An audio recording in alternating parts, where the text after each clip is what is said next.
പുഴകൾ, നിങ്ങളുടെ സന്തോഷത്തിലും ദുഃഖത്തിലും, പ്രണയത്തിനും വിരഹത്തിനും ജീവിതത്തിനും മരണത്തിനും കൂട്ടായി കൂടെ നിന്നവൾ, മലിനമാക്കിയും മാറുകീറിയും നിങ്ങൾ രസിച്ചപ്പോൾ മൗനമായി കുടിനീർ ചുരത്തിയ പാവം പുഴ.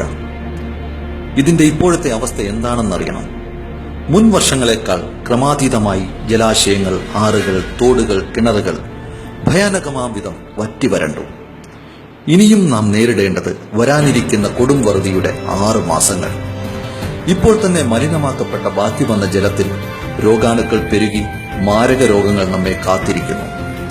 എത്രമാത്രം ജലം നമുക്ക് ശേഖരിച്ചു വയ്ക്കാൻ സാധിക്കും? അത് പ്രായോഗികമല്ല.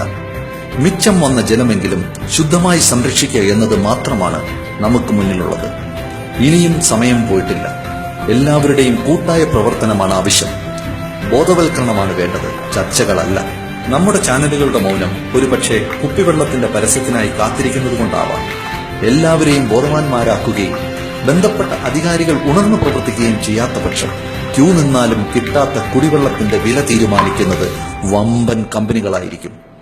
നമ്മുടെ നാടിനായി, ഒരു മുൻകരുതലിനായി എല്ലാവരിലേക്കും എത്താൻ ഇത് ഷെയർ ചെയ്യുമല്ലോ.